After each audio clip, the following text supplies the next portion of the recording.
Happy Friday to those that celebrate. One quick thing, and then I'm happy to dive right into your questions. So today, Secretary Blinken inaugurated the new Office of China Coordination, informally known as China House. We launched China House because we recognize that the scale, scope, and stakes of strategic competition with the People's Republic of China requires us to think, collaborate, and act in new ways. It will be integrated department-wide. It'll be an integrated department-wide center empowered to lead in the development and implementation of China policy. China House is a key part of Secretary Blinken's modernization agenda that will help our diplomats meet the challenge of the 21st century. And with that, I'm happy to turn to your questions. John, I don't know if you want to kick us off today. Yeah, I'll try. The President of the United States was asked about Patriots going to Ukraine, and he said something along the lines of wait a few minutes. And so I'm wondering if you do have any kind of update for us, or whether or not that has been approved. Let me say a couple of things. I don't have any new security assistant packages to speak to today, but both President Biden and Secretary Blinken have been pretty clear about this, that the United States will continue to support Ukraine for as long as it takes, alongside our allies and partners, as the people of Ukraine defend their country from Russia's aggression. In recent weeks, I will also note that our assistance has included equipment to help Ukraine counter Russia's use of unmanned aerial vehicles, including 2 NASAMS, which Ukraine has reported to be quite effective, as well as missiles for the Hawk air defense systems, which have been donated by our allies and partners. And we're going to continue to work with Ukraine with security assistance for as long as it takes. Can I follow up? Sure. I'm just back from 2 months in Ukraine. And I'm wondering if the United States still has a policy of not wanting Ukraine to use U.S. supplied munitions to respond to these attacks by hitting Russian launch sites on the other side of the border in Russia. Is that still policy? And if so, how is that still policy? And does that not deny Ukraine the ability to defend itself under international law? First of all, welcome back. Welcome back. But more broadly, we have been very clear over the course of this conflict that the security assistance that we have provided is meant to be used for Ukraine to defend its territorial integrity and to defend its sovereignty, and be used to defend the territories that belong to Ukraine, that are within its own recognized borders, and that continues to be our policy. But can I just follow up on Jonathan's question? Sure, Said. But there were, I think last week or the week before, there were incidents where actually inside Russia, bases and places were struck by missiles. Was that done by, like the U.S. approval of Ukraine doing that? Said, our comment. Said, our answer on that is the same as it was last week, or I think it might have been the week prior. Actually, it's still no one has taken responsibility for those strikes. But broadly speaking, we're going to continue to do everything in our power to support Ukraine and to support Ukrainian efforts to defend its territorial integrity and sovereignty. Okay, so that includes strikes of places in Russia that may be the source of missiles. That is not what I'm saying, Said. We have been quite clear over the course of this conflict. We are supporting Ukrainian efforts to defend their territorial integrity and to defend their sovereignty, and to defend the territory that Russia has illegally invaded and illegally occupied, that belongs to Ukraine. Leon. Yeah, sorry, different topic. A question on Elon Musk. He's getting backlash for having suspended, Twitter has suspended several accounts of American journalists. What message do you think that sends to the world? That in the United States, one would suppress journalist accounts? So let me say a couple of things. First, social media companies make their own independent decisions about content moderation, and I'm not going to comment on their specific private actions. But what I will say is that this department's support for free speech and freedom of the press is well documented. And it is certainly difficult to square how these removals are consistent with promoting free exchange. But again, social media companies make their own independent decisions on content moderation, and I'm just not going to speak to those actions. By the way, they suspended me without explanation. Again, saying our support for free speech and freedom of the press is well documented. Well, go ahead. Thanks. The Mexican foreign minister is meeting with the secretary today. Next week, the administration is set to lift Title 42, December 21st. A surge of migrants is expected on the border. Is this going to be a key topic of discussion between the foreign minister and the secretary today? So let me offer some thoughts about what the secretary and the foreign minister are going to talk about today. First, the secretary congratulated Foreign Secretary Ebrard on the bicentennial of our bilateral relations and noted the upcoming North American Leaders Summit and offered it as an opportunity to once again showcase the historic relationship between the United States and Mexico. They also discussed the close partnership between the U.S. and Mexico on various bilateral and multilateral issues, as well as progress being made together in achieving shared regional goals on security, humane migration management, and protection and other economic competitiveness issues. He also spoke to the foreign secretary about continuing support for Haiti and safeguarding democratic institutions in Peru, and he also noted the importance of resolving trade disputes to bolster regional competitiveness and strengthen economic integration in North America.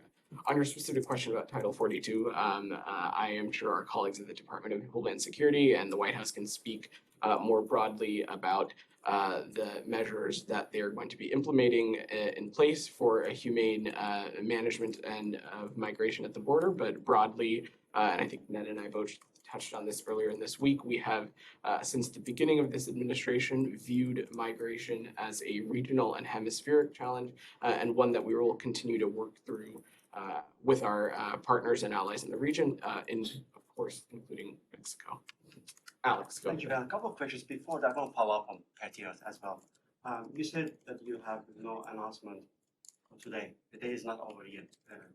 We still expect in the coming hours some announcement from the administration on this. The second part of this question, what is your response to Moscow's Kremlin's warning of potential consequences if Washington does, pursue with that plan? Let me say a couple of things. First, again, I don't have any new security assistance packages to speak to. I'm just not going to get ahead of that process. But what I would say to Moscow's comments is that the only provocative measures that have been taken over the course of this entire conflict are being made by Russia. Russia is the aggressor in this situation, and let's not forget that. It's also would be important for me to remind you, Alex, that the U.S. is not now, nor has it ever been at war with Russia. And we've been doing exactly what President Biden told President Putin would do, is that if Russia attacked Ukraine, we would provide security assistance and help Ukraine defend itself and defend its territorial integrity and sovereignty. We've also taken steps to hold the Russian Federation account through sanctions, through export controls and other measures, a tranche of which we announced yesterday. I will also note that with the Moscow saying that offering a list of what it considers lawful targets, that among the list of its lawful targets also includes civilian infrastructure in cities across Ukraine, where they've targeted apartment buildings, shopping malls, hospitals, playgrounds, museums, maternity wards. Over the 9 months of this conflict, Russia has struck more than 200 targets related to Ukraine's energy infrastructure, threatening to freeze, to starve, and force Ukrainian civilians from their home in the midst of winter. Again, I don't have any new security systems to announce, but we will do everything we can to continue to support the Ukrainian people. And staying on that energy issue, Ned tweeted today that the first shipment of emergency repair equipment already arrived. Do you have a timeline when should we expect second launch? I don't have a timeline to preview, but again, would reiterate that an initial tranche of that equipment from the initial announced 53 million in electric grid support has arrived. More, of course, will come to help Ukraine rebuild the backbone of their power transmission system, which is, of course, critical to keeping the lights on and homes warm throughout the midwinter. Us, in close coordination with our national labs and the Department of Energy and the interagency, will continue to identify equipment that can be used and can be sent from the U.S. to support these efforts. And we'll continue this work, but I don't have any other specifics to We offer. must have a big Azerbaijan to this picture.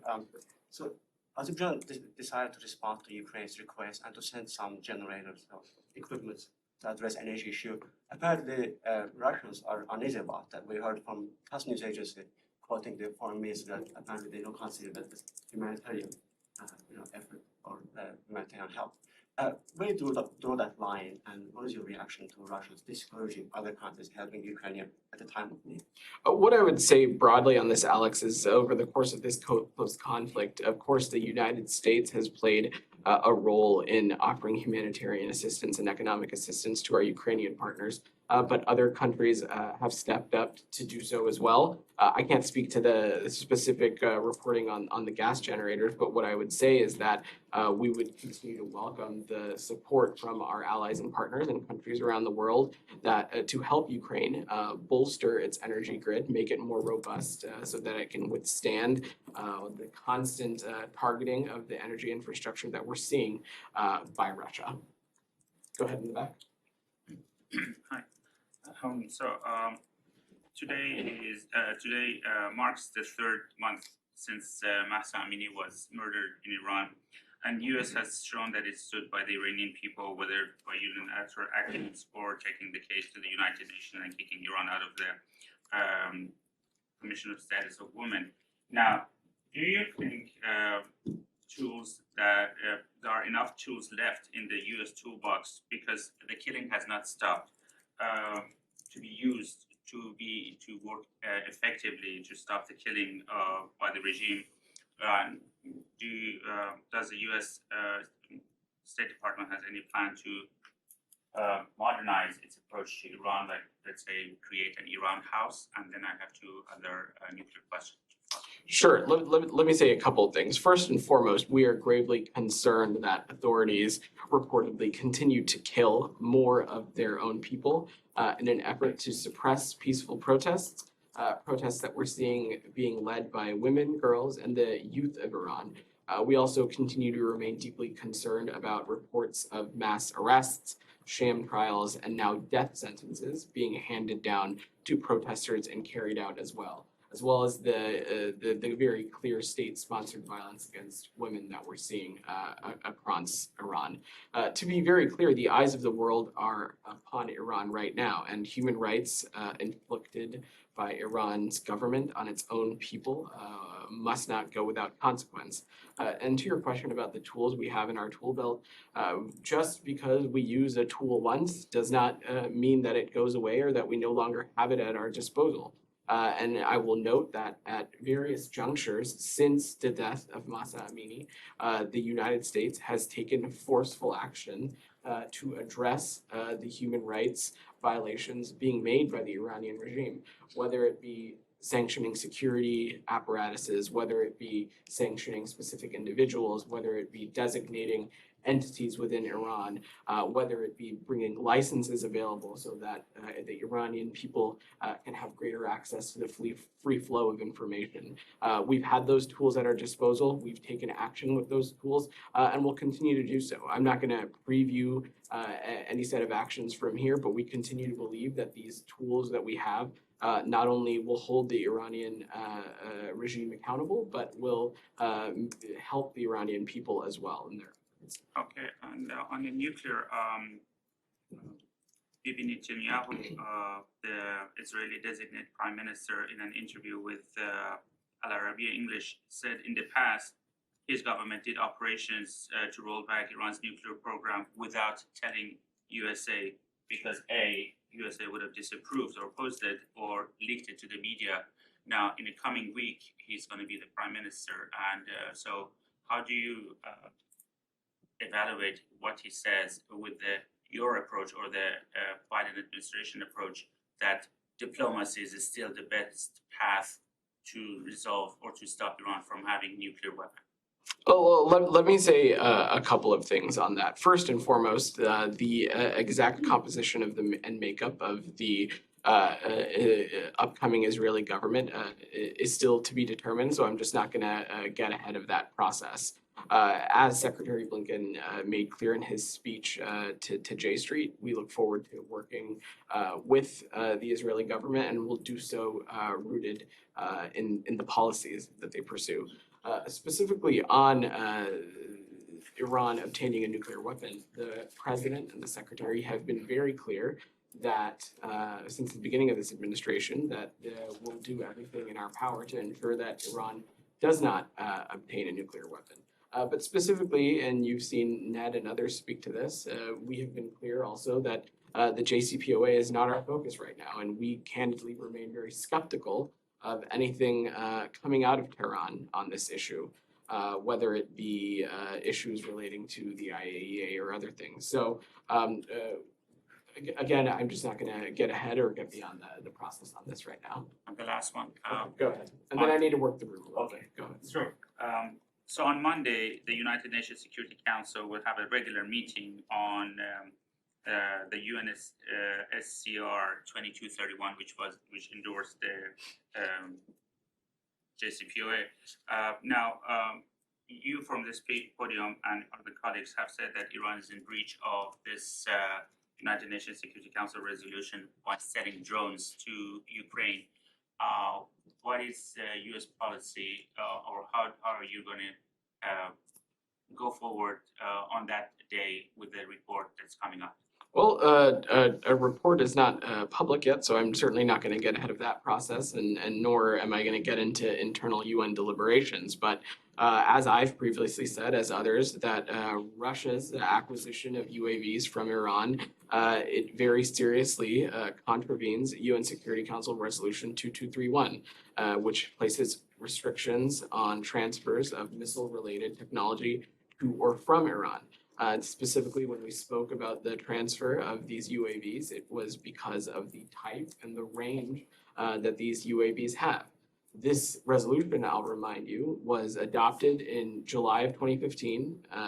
It established these critical restrictions. All council members, including Russia, voted for it. Russia was involved in negotiating its provisions. And Iran provided Russia with these drones, which Moscow is now using to wreak havoc on Ukrainian people. This is in clear violation of Resolution 2231, and there is no doubt that the transfer occurred without the advanced case-by-case approval by the Council, which is how it should have unfolded. But again, I'm just not going to get ahead of the UN internal deliberations on this. Go ahead. Thank you. This is Rio Kiyomiya from Asahi Newspaper. This morning, Japan released its new national security documents, and Secretary Blinken has already issued a comment. And Japan says it aims to procure U.S. Tomahawk cruise missiles. So does State Department support Japan's purchase of Tomahawks? And will the U.S. plan to share its intelligence and surveillance capability to Japan in order to use such missiles? Let me say a couple of things. First, as you saw Secretary Blinken speak to, the United States of America and this department welcomes Japan's new national security strategy, national defense strategy, and defense buildup program. As President Biden and Secretary Blinken have made clear, including in our very own national security strategy, our alliances and partnerships are our most important strategic asset, and Japan's new documents reshape the ability of our alliance to promote peace and protect the rules-based world order, not just in the Indo-Pacific, but around the world as well. As a matter of policy, though, I'm just not going to comment on arms sales or any transfers of security assets, potential or otherwise, before they go through the formal congressional notification process. Can I follow up? Sure. So is US open to revise the current guidelines for US-Japan defense cooperation following the release of Japan's news? I don't have any new announcement to make here, but I would just reiterate that we applaud Japan's commitment to modernize our alliance through increased investment in enhanced roles, missions, and capabilities, and a closer defense cooperation. Go ahead. My question is on the same topic. I'd like to know if Japan's announcement on the new national security strategy investing in counter-strike capabilities against missile attacks from North Korea and China, if the U.S. welcoming decision by Japan's echoing the National Security Advisor Jake Sullivan saying last month that China playing a constructive role in restraining North Korea. So my question is the U.S.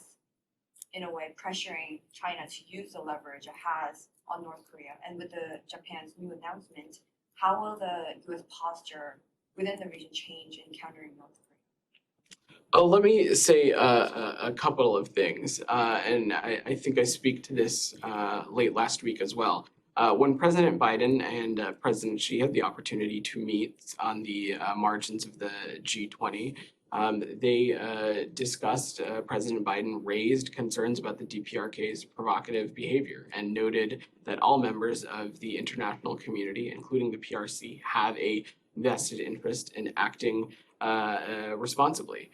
Beyond that, I don't have any specific updates to offer. I would just again note that we welcome Japan's new national security strategy. And as President Biden and the Secretary have been clear, these kinds of alliances and partnerships are one of our most strategic assets, and we look forward to continuing to work with our Japanese partners on this. I'm going to work the room a little bit. Go ahead, Saeed.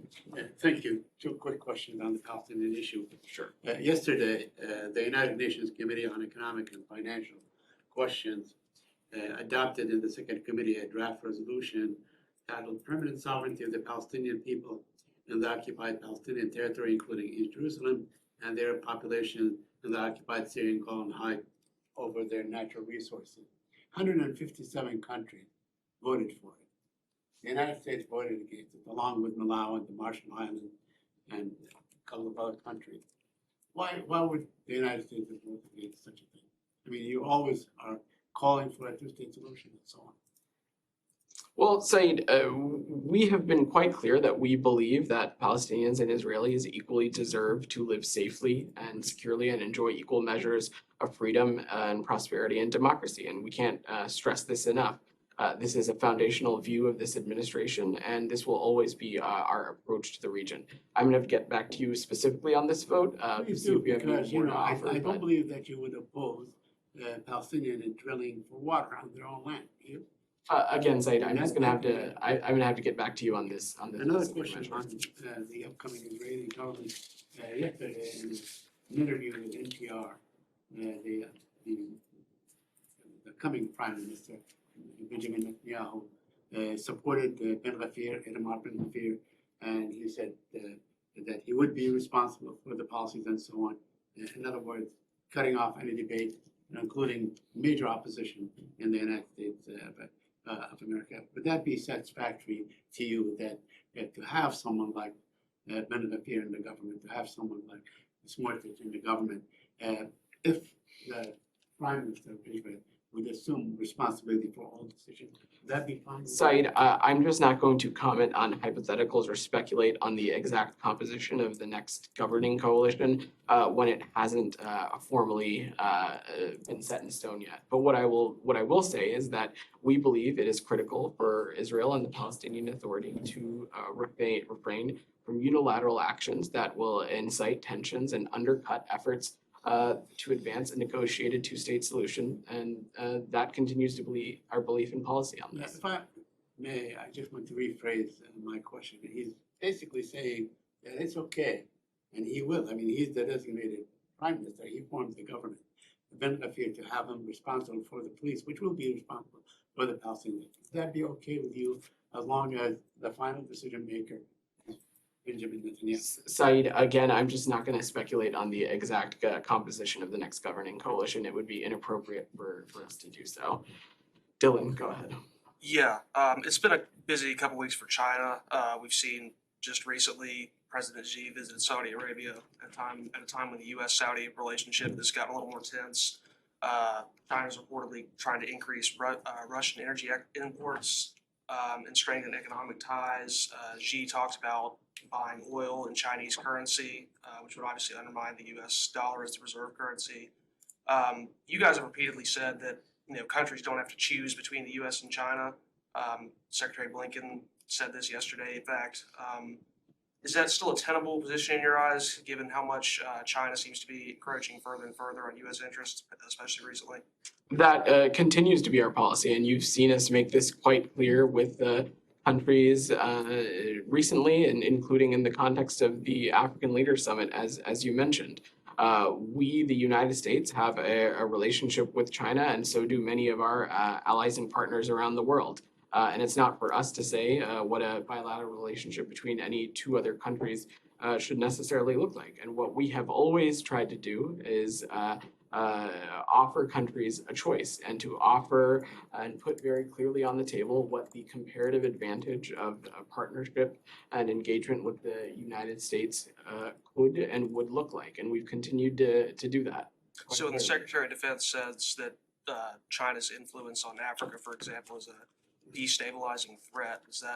Do you guys disagree with that or view it differently? I will let my colleagues at the Pentagon speak to Secretary Austin's comments, but in speaking to this very similar question yesterday, you saw the Secretary be quite clear. The African Leaders Summit was about one region and one region only, and it was about Africa, and it was about the United States deepening its engagement and deepening its partnerships with countries across the African continent, and putting out there very clearly the comparative advantage to what a partnership with the United States could look like.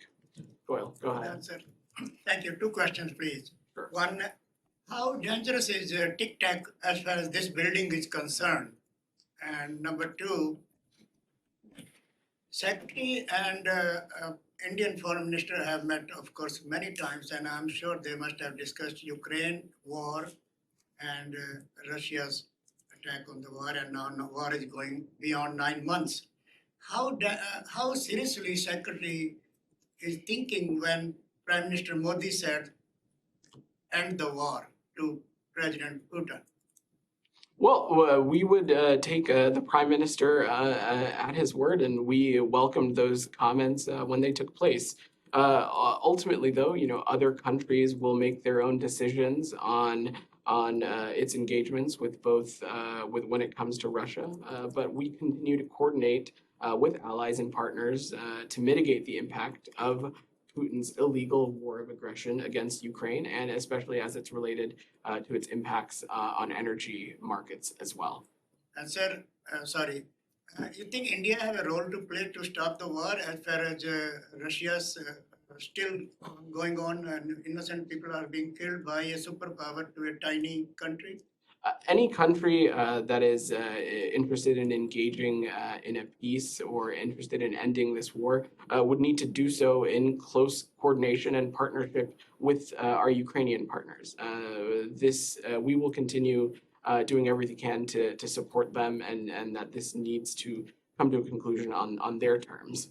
Go ahead. Thank you. On China House, could you please share more details about it? It's reported that this team is going to have 60 to 70 experts, and from China desk to China House, what is the main difference? So to widen the aperture a little bit, the staffing patterns will be adjusted to meet the various needs. I will note that the China desk was already the largest single country desk at the State Department. And with this new iteration of China House, it will include an even larger but integrated team and draw from across organizations to address the scale and scope and the challenges posed. To speak more broadly, I think Secretary Blinken has said it best that the scale and scope of the challenge posed by the PRC will test U.S. diplomacy like we've not seen before. And that is the genesis of the China House, a fully integrated team with expertise from across the department that is going to serve really as a matrix or a clearinghouse of ideas to work on China policy, to work on policy that touches all corners of this building. And what it's going to do is it'll equip and empower work being done across the department and have it be coordinated in a singular way. And in the statement this morning, you said China House will ensure the U.S. government is able to responsibly manage our competition with PRC. It didn't mention anything about cooperation with China. So is this office mainly created to confront China? Pardon me, what? Is this office created mainly to confront China? This office was created to serve as a clearinghouse of sorts, as a matrix with inputs from all over the department to work on issues relating to the PRC. And that work formally launched today in this iteration of China House, and we look forward to having more to share on this in the days and weeks ahead. Kylie, go ahead. Just a I quick, have I need to work the room a little quick bit. question, just following up while we're on China, Sure. and given the conversations on TikTok on the Hill, is TikTok allowed on U.S. diplomats' phone, and is that app something that you guys are reviewing at all in this building? I would have to check the specifics, but it is my understanding that it is not a cleared app for U.S. government devices, but I would have to check on specifics and we can get back to you on that. Okay, and then I'm sorry I came in late. Has Peru come up at all? It has not. Okay. Go ahead. So there are reports that there are about 300 tourists who are stuck in Machu Picchu. Obviously, after the president of Peru was ousted, and there are all these protests, and the railways aren't running right now. Are any of those tourists Americans that the State Department knows of, and what are you doing to support them if they are? I don't know the specifics of that report. I'm happy to check and see if the makeup of that group includes any Americans, and we can get back to you on that. But broadly speaking, the U.S. Department of State and our embassies and consulates have no greater priority than the safety and security of our citizens overseas. The Embassy of Peru issued multiple alerts since December 7th, and will continue to evaluate the security situation and provide updates to U.S. citizens as appropriate, but I'll have to check on that specific situation. That'd be great. Thanks. Go ahead in the back. Thank you. Yeah. North Korea. Sure. Earlier today, DPRK has announced it has successfully tested a solid-fueled rocket motor, which enables to bolster its ICBM capability. Do you have anything to comment on that? I have not seen that. Sorry, go ahead. Regarding today's announcement by DPRK to test successfully its solid-fueled rocket motor. Thanks so much for your question. I don't have anything specific to offer on that reporting, but what I will say is that we have been very clear over the course of this administration and have condemned numerous provocations by the DPRK, including various ballistic missile launches, including ICBM missile tests. And we continue to call on the international community to aid in holding the DPRK accountable. And we also believe that these actions are irresponsible, they're increasingly dangerous, and they are destabilizing not just for the broader region, but the world as well. Shannon, in the back. So, I wanted to ask about the meeting the White House announced earlier this week that they'd be having with Russian officials over the case, Paul Whelan's case, and trying to win his freedom. I know there's a very limited amount you can say about it, but can you confirm that meeting took place? And is there anything you can read out? Was it productive? And also, we saw today Brittany Griner breaking her silence, releasing her first statement since coming back to the U.S., and she said that she's committed to doing everything she can to help free Paul Whelan. Of course, there's a limited role that people outside the department are welcome to play. I wondered if you could say anything to what you saw her role being going forward, if there's anything productive that U.S. citizens outside of the State Department can do to either draw attention to these cases or to play a productive role. Let me say a couple things. First, on the specific meeting, we are not going to provide details on the meetings that we have over sensitive channels to discuss the release of wrongfully detained U.S. citizen Paul Whelan. But as President Biden said directly to the Whelan family, and U.S. senior officials are working on this case, And we have said directly to Paul, we have not forgotten about him and will continue to pursue every avenue for his release. And on that same subject, I will let Brittany Griner's representative speak specifically to any questions about her. But what I'll note is that there are channels where we discuss prisoner issues, and they have proven effective in multiple cases, and we are confident that they will be effective once again. Go ahead, Alex. Thanks so much. Shifting to the South Caucasus, a couple of questions. On Nagorno-Karabakh problem, has anyone in this building been in touch with the Baku or Yerevan this week to sort things out? We still keep hearing different narratives. I don't have any specific calls or readouts to offer, but let me offer this, Alex. The closure of the Lachin corridor has potentially severe humanitarian implications and quite candidly sets back the peace process. We're pleased that natural gas to Nagorno-Karabakh has been restored. Disruptions to energy infrastructure could precipitate a humanitarian crisis, as I said. And we call on the restoration of free movement through the corridor as soon as possible. And the way forward to this is through negotiations. And does the administration believe that the sides are still interested in signing a peace agreement by the end of the year?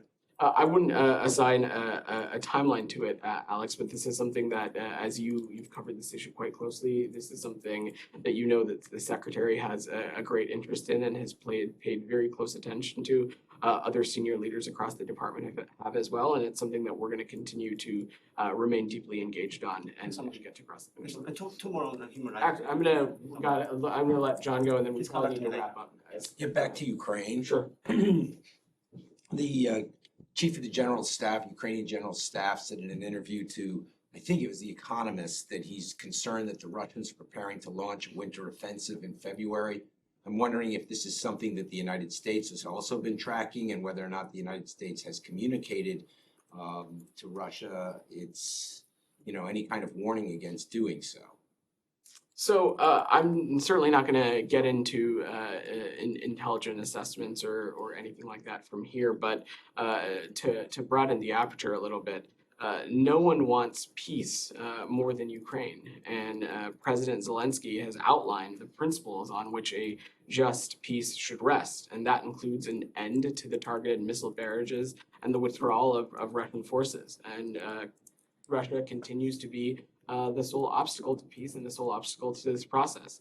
Russia's ongoing violation of Ukraine's sovereignty and territorial integrity again demonstrate that President Putin has no interest in meaningful diplomacy. But I'm just not going to get into any other intelligence information from here. Let's go one final question and then we'll wrap. Last time on China, the U.S. Embassy and consulates in China have suspended most of the service because of COVID. I'm just wondering if you have a time frame when the service will resume.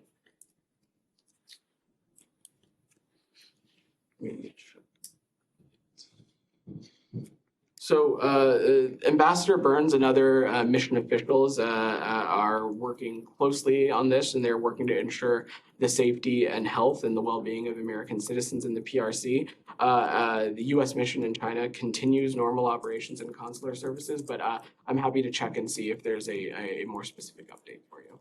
All right, thanks everybody. Good day.